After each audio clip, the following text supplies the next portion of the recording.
Well, hello, everyone. Welcome to Wednesday night's Bible study. It's time yet for another updated twist on the Wednesday night Bible study that you may have grown up with. Today, Reverend Dr. David Breeden will offer readings from the Hebrew and Christian scriptures that make up the Bible. We'll cover some of the Christian basics, explore the Bible's themes, contradictions, curiosities. Tonight, we're going to start talking about a little bit about that trickster, Joseph. But hey, it's St. Patty's Day. We got to do it right. We got to have you got to have your drink, you got to have your pub burger, you got to have everything all laid out. What do we got on tap, David? Okay, I'm going to stay local tonight, even though I do have an Udapils mug here. I am drinking Summit Ale in celebration of the old world tonight. So a Summit Ale, sticking to the Twin Cities. So it's good stuff for a St. Patty's Day. Well, I have to throw out to the rest of the audience, what are you doing if you have any things that you're doing for St. Patty's Day, throw it up in the chat and tell us what you're drinking tonight, even if it's like for myself, just a little bit of SodaStream. I think we're pretty good with some water. So what do we got? You ready to get kicked off on this? I'm ready. You ready? Let's do it. All right. Well, let's take a peek here and talk a little bit about Joseph the Trickster. Now, I talked a little bit about him last week, and we looked at how Jacob, also known as Israel, his dad was a trickster. Then Joseph becomes a trickster as well. And I did mention that this is the largest part of Genesis. It takes, on reflection, it takes about 2 chapters to destroy the whole human race with Noah. In the flood, it takes a couple of chapters to invent the entire universe, but then we get from chapter 37 all the way to 50 about Joseph. So a fairly important guy in the ideas of the ancient Hebrews. So the sons of Jacob are 12. That becomes the 12 tribes of Israel. Very important to understand as background for this, because anytime you're talking in Hebrew scripture about these different forebears, patriarchs, and you name them, everyone in the ancient audience would have known where they fit into this particular idea. And so here is Jacob's family that I discussed last week. And as you know from your patriarchal Bible study, Jacob has 2 wives. Leah, the older sister of Rachel, is married off first, and she has most of the children. The oldest son, Reuben, who would normally be, therefore, the coming patriarch, but he's not, and there's some tension going on here. And we all go on down. Here is Levi, who is going to be the father of the temple priests going forward, and Judah. Now, Judah is going to be the progenitor of King David in that important strain.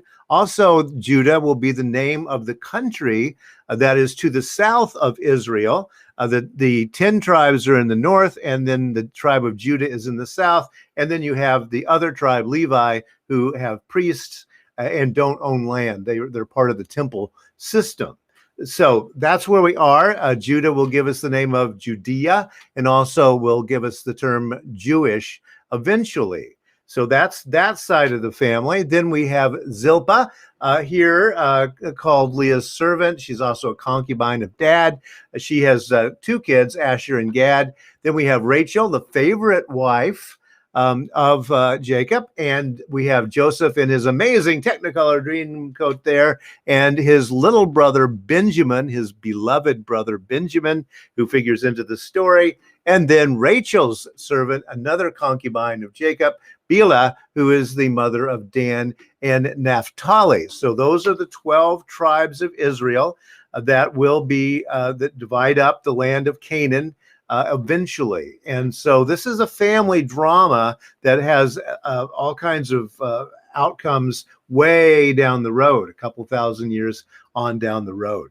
So the Joseph story, as I mentioned last week, is pretty amazing in that it's much more complex and literary than the rest of Genesis. As I mentioned, again, 37 to 50 in terms of chapters, just to talk about Joseph, and it took us just a couple of chapters to wipe out the human race.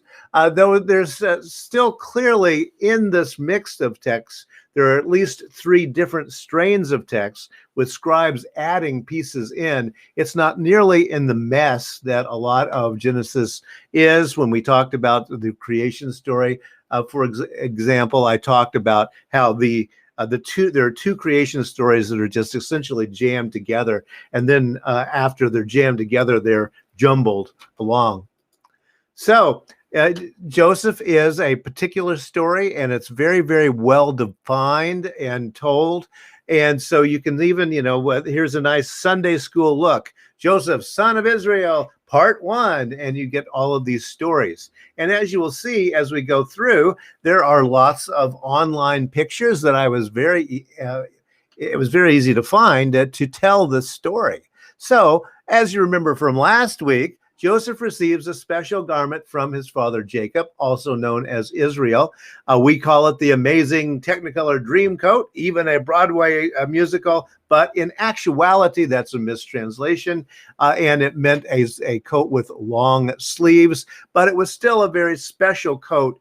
And the implication of the text itself is that Joseph is the favorite son of Jacob and is getting preferential treatment, and that makes the other brothers irritated, shall we say. Now, I mentioned last week that Joseph relates a dream that clearly indicates that he feels he's superior to his brothers. It's about these wheat stalks, and the 11 are bowing down to his sheaf. And this dream clearly indicating that he thinks he's the big dude in the room, and the others should be in some way subservient to him.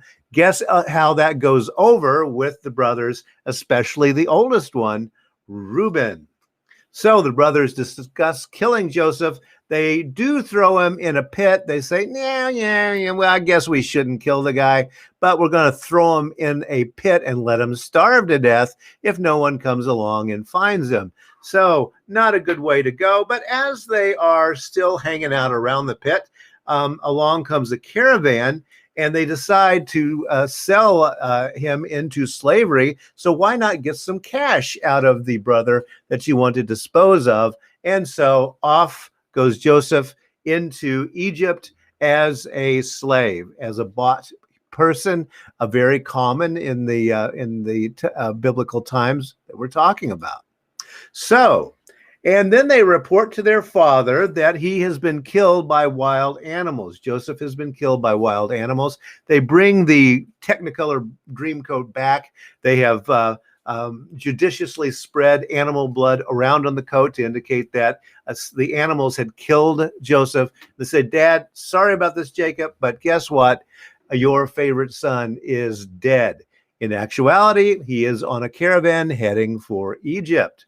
Now, Joseph is, when he gets to Egypt, purchased by an Egyptian administrator named Potiphar. Now, again, you can see how I'm finding all of these illustrations, because this is a very popular story. It goes down well in Sunday school tellings because it does have a plot that makes sense, more or less. So Potiphar, an administrator, chief administrator, buys Joseph to work in his house. And alas, one of the first turns of the trickster gets tricked. Potiphar's wife tries to seduce Joseph. And when he says no, because he's a good guy and a good employee, he says, no, absolutely not. She falsely accuses Joseph of assaulting her. And guess how that's going to sit with Potiphar, who is going to believe the wife instead of Joseph. And so Joseph is thrown into prison. How much worse can it get? Well, look what's happened here. Okay, so first off, he gets thrown in a pit. Then he's sold into slavery. And now he gets thrown into prison for the rest of his life. Not a real good way to start out being one of the great patriarchs of Israel. So what's going to happen? How is the fortunes going to change? How's he going to get from the bottom of the wheel back up to the top of the wheel of fate? Well, while he's in prison, Joseph gains a reputation among the fellow prisoners for interpreting dreams. This was considered a special skill in those days. The dreams were considered messages from the beyond, from the gods, that needed interpreting in some way. But they did require a sort of professional to do that. The person having the dreams wouldn't have understood what they meant because these are messages from the beyond. So here is this guy who is able to do that. And one of the things he tells is the chief baker for Pharaoh, hey, guess what? You are going to be, they're going to realize that you didn't do it. Everything is going to be restored to you. You are going to be right back in Pharaoh's house one more time.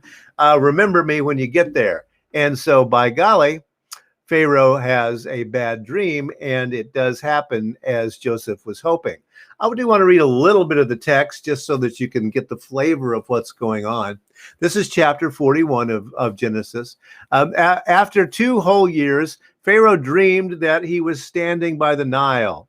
And there came out, this is 2 whole years as Joseph's been sitting in prison, by the way, I should say. Pharaoh dreamed that he was standing by the Nile, and there came up out of the Nile 7 sleek and fat cows, and they grazed in the reed grass.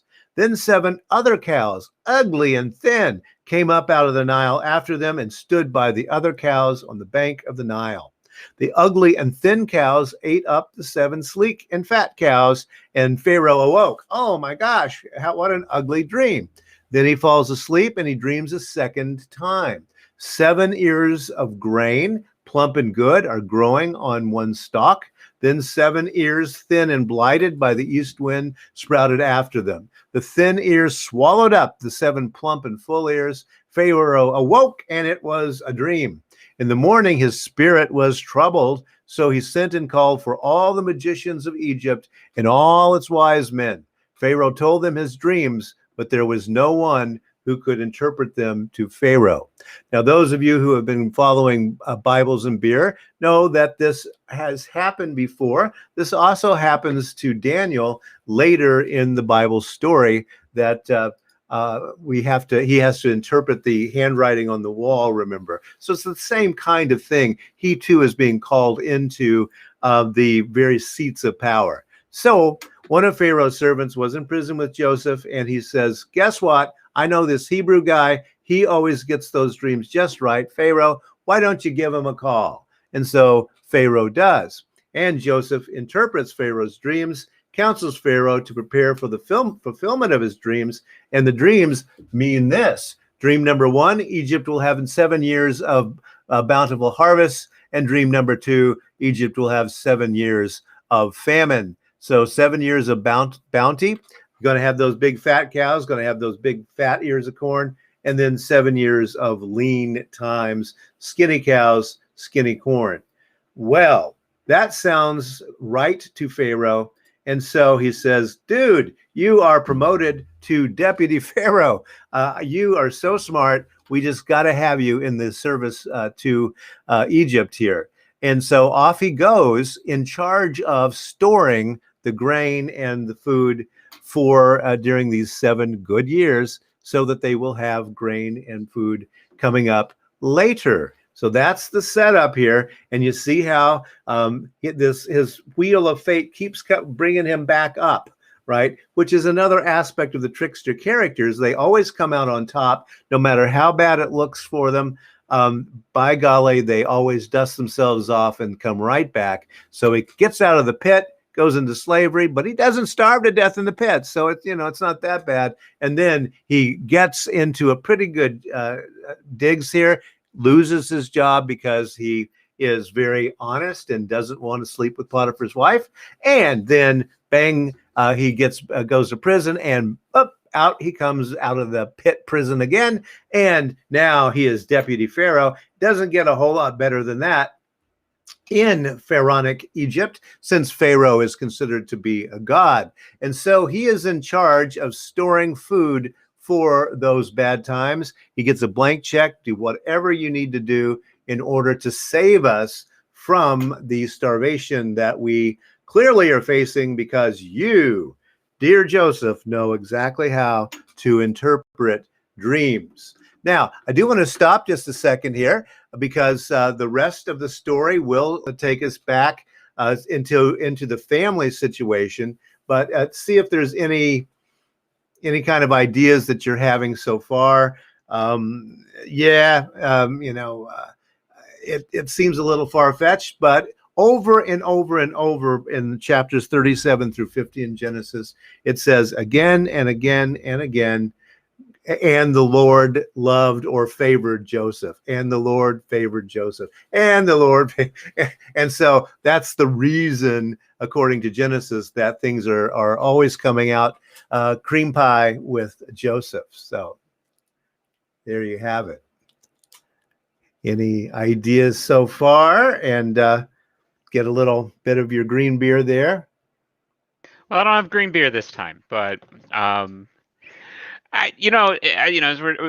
we're hitting onto these stories, and we're hitting into the understanding of Genesis. It's always quite remarkable how people will use the description of Joseph that has to be a true story. And I heard a lot as a kid of archaeology based around the story of Joseph, trying to look for feast and famine, things along those lines within the Egyptian coast. There's even a period of time when people believed that there was a coin that had Joseph's signature on it. Oh, wow. Yeah, there was a lot of claims. It was from actually an Islam archaeologist that was trying to use that and stuff. But a lot of people make a lot of connotations and clarifications for it.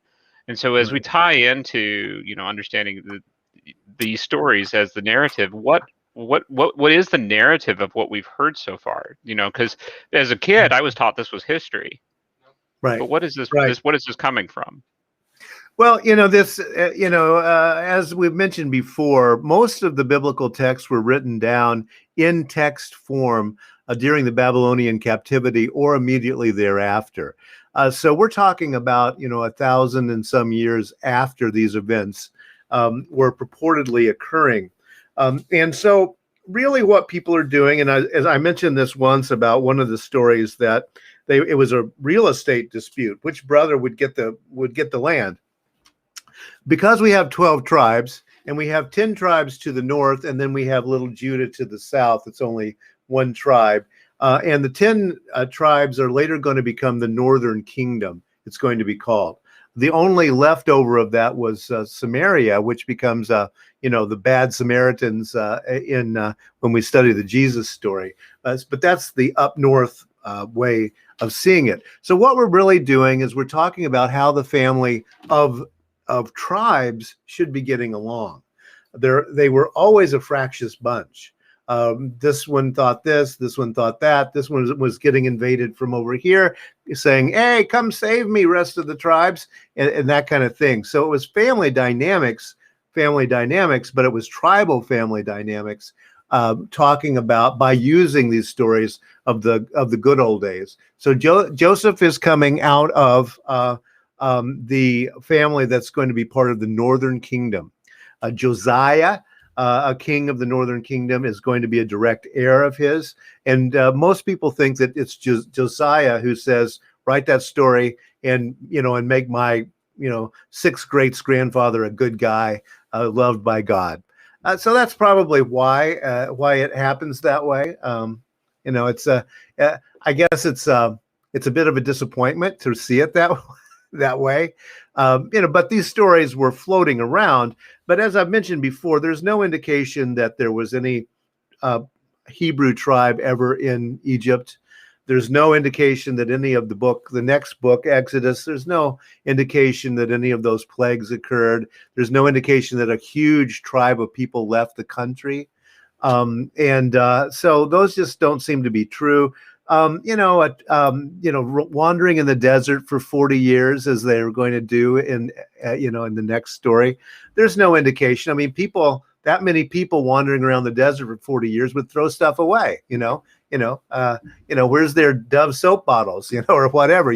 There's nothing out there, and so they weren't there. It just, it's really pretty simple.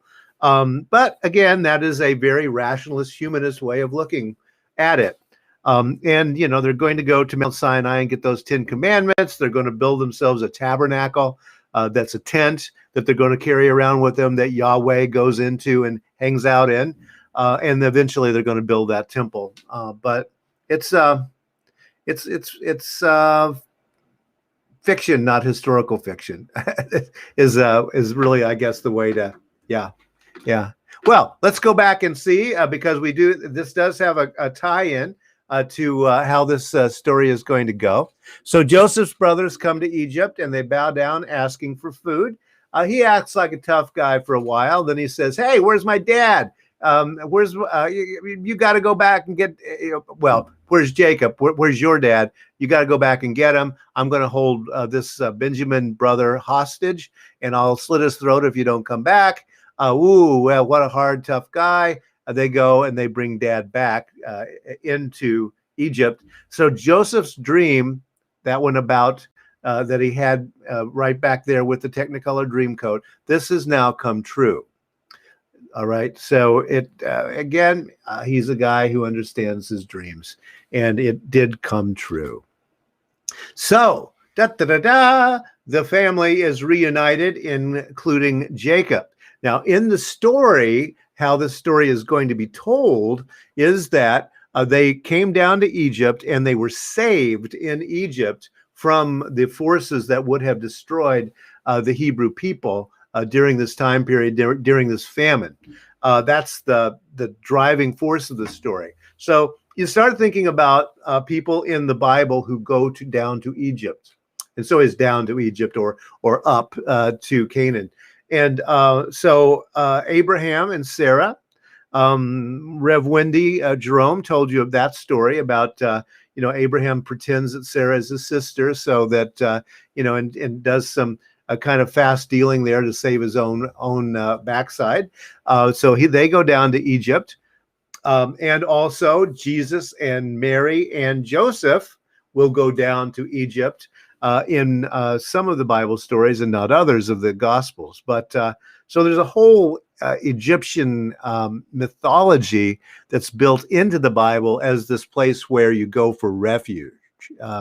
Although also it is the bad anti-Yahweh people as well, but it goes back and forth by that, like that. But generally, Egypt is considered favorably because they do step in with military alliances to protect the Canaanite people, the Hebrews living in Palestine. So there's a little bit of that going on in the story. So the family is reunited, including Jacob, and here they are. Israel, aka Israel, and his 12 sons. So Israel and the 12 tribes are now in the land of Egypt.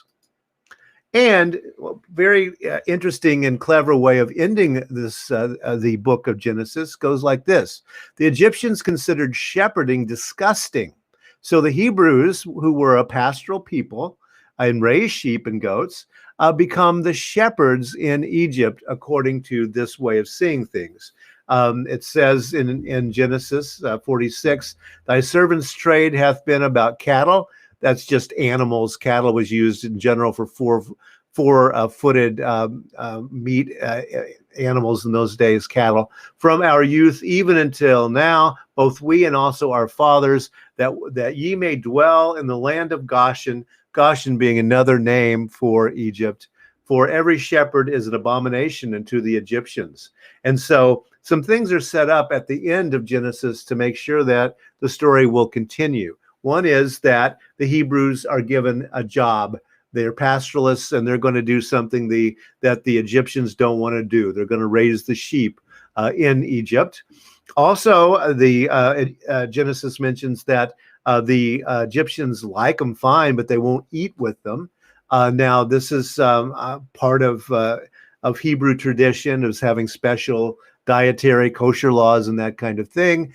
So they very adamantly say that these two groups can't eat together, and also that they don't intermarry. A little more ugly spin on things, but that the Hebrew people are not interbred into the Egyptian people, but rather are their own tribe that exists in this family line. So we're not going to have to argue about who is actually Egyptian and who's not.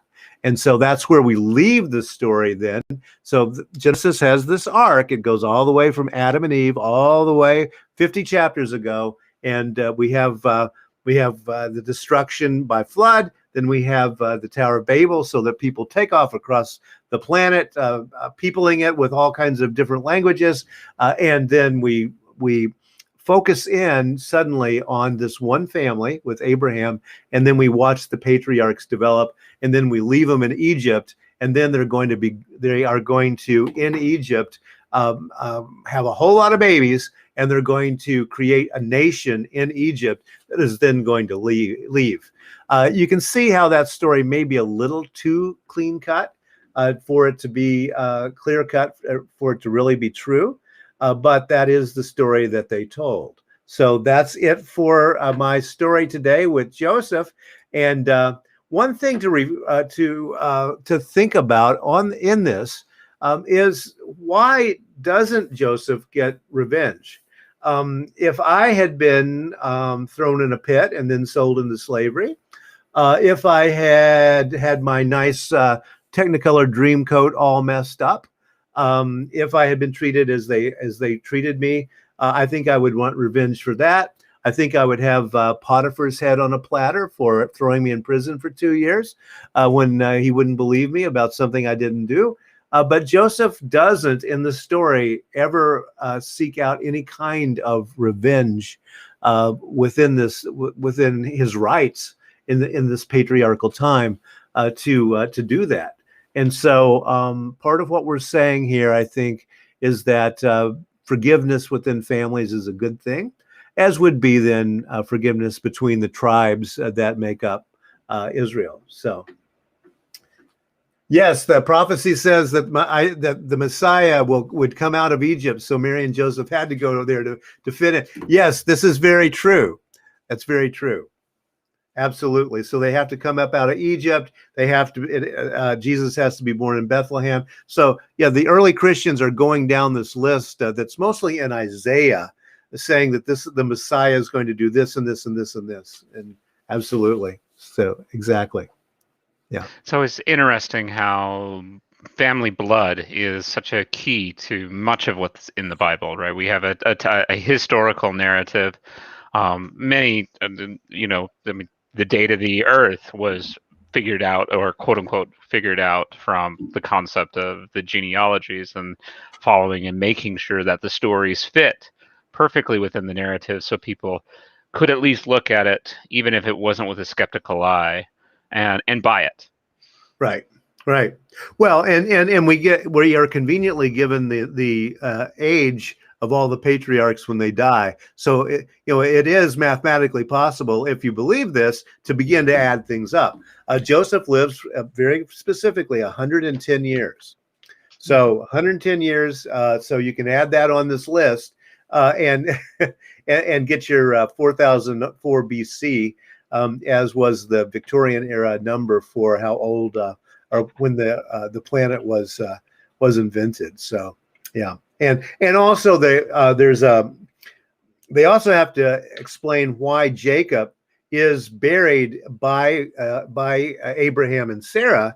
You remember, if you've seen my previous Bibles and beer, it's a very specific tomb, and part of the purchase of that tomb was laying claim to this land as belonging to us.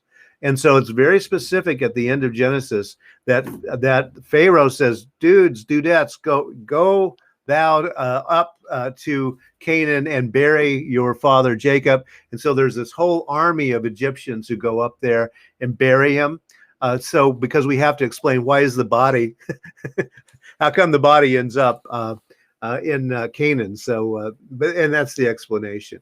Not a likely explanation either, but he does. Jacob and Joseph specifically are both mentioned that they get this. The ancient Hebrews knew that they were good with these mummy things, right? They were good at embalming, and so both of them are embalmed by the Egyptians, according to the story. So, yeah.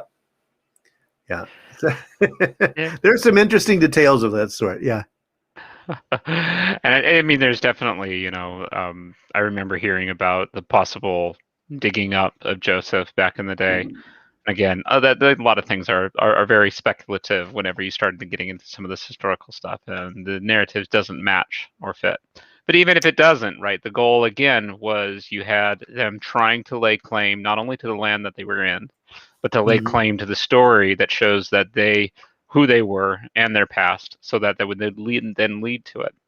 As someone who was a former Christian, I could look back at the Bible, and when I was in that camp, understanding the story of Joseph, you're really just retrofitting the story to fit your narrative. And so the concept that you had a God that was going to do everything he could to use Joseph, who was not the firstborn, who was not the one that everyone thought should be the person to be in charge, who made mistakes, who was a trickster, who did break many of God's laws in many aspects.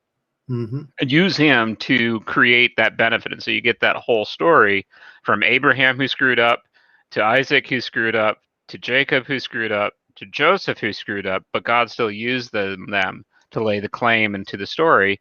And when you think about, as you just said, right, as you're dealing with the Babylonian captivity, bringing that all together, you're telling a story of people can come back and get connected.